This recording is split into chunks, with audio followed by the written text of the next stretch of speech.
Hello again. It's Friday, July 28th, 2017. This is JournalTV and I'm Jerry Clark. It's time for the news. At Thursday night's Iron Gate Town Council meeting, Mayor Charles Unruh criticized an Alleghany Journal Facebook post, as well as suggested that several of the comments posted along with it were just dead wrong. The post dealt with an agenda item dealing with nuisance properties, but only showed one of the 11 the town is considering action upon. Listen.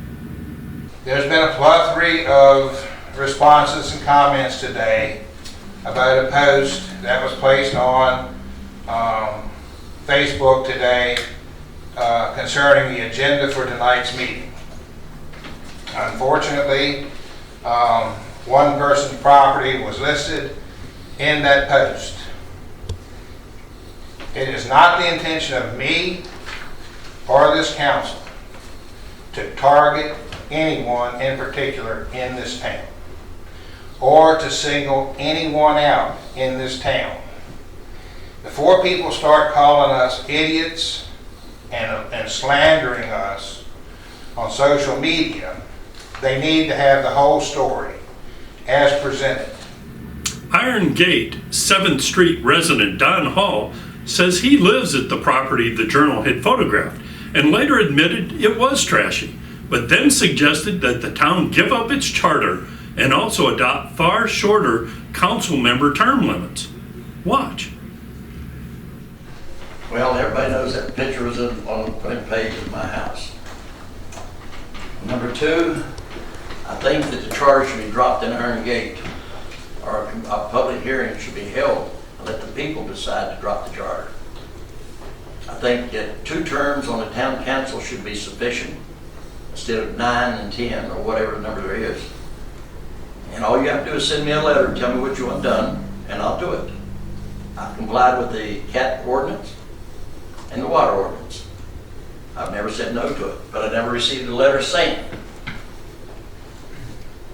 There are some people who don't like the way it is, and I've been working on it. I've been in the hospital on and off since January.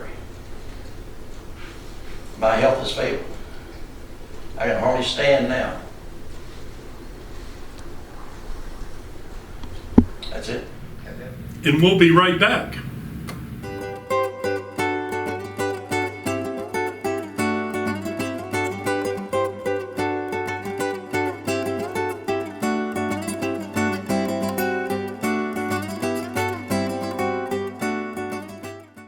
Last Tuesday, the Clifton Forge Town Council honored former resident Robbie Barber for his recent landscaping efforts. But then Barber wanted to give the town a few positive notes of his own. Listen. We have a hell of a team, City Council. I'm sorry for the language, but I mean, Ms. Bertram, this team put this city back on the right track. I am so proud of Clifton. I mean, this is home. The Virginia Preschool Initiative aims to help area 4-year-olds get ready for kindergarten. YMCA Child Development Administrator Barbara Workman talked with the Journal about the program on Thursday. Watch.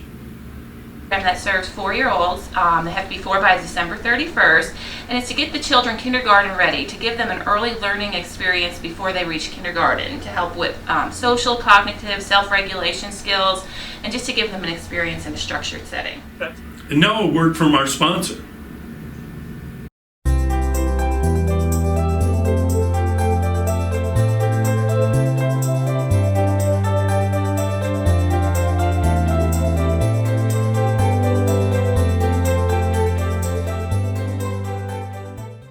Wednesday's Alleghany County School Board meeting made quite a bit of news. On the one hand, a legal source confirmed that the board chair could indeed appoint JRTC board members. The board is getting 6 tennis courts fixed, and it's nearing a cell tower deal which should yield it some yearly cash. Listen. Does the chairman have the authority to appoint the members of the JRTC board, or should the board vote to appoint the members? Ms. Ewing stated that unless there is a written bylaw or policy that states otherwise, the board should continue with whatever practice it had used in the past. All 6 tennis courts We can do that for $22,500. This will give us a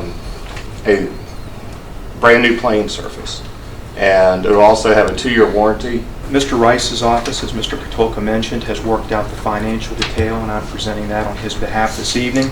The initial Apex proposal included an annual rent of $9,000 with no annual escalation, no revenue sharing for any of the revenue that was generated by Apex for the 4 co-located carriers that would be using that tower, and the original term was 100 years.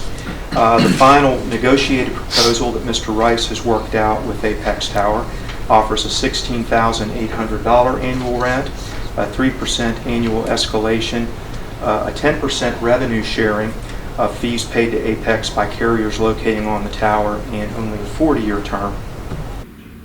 The DSLCC Educational Foundation expressed its appreciation to Coochies of Covington for its corporate sponsorship of the college's fundraiser known as Bubbles, Bands, and Brunch, set for September 10th. The Journal will have much more news on this item in the coming weeks. Let's take a look at some upcoming events.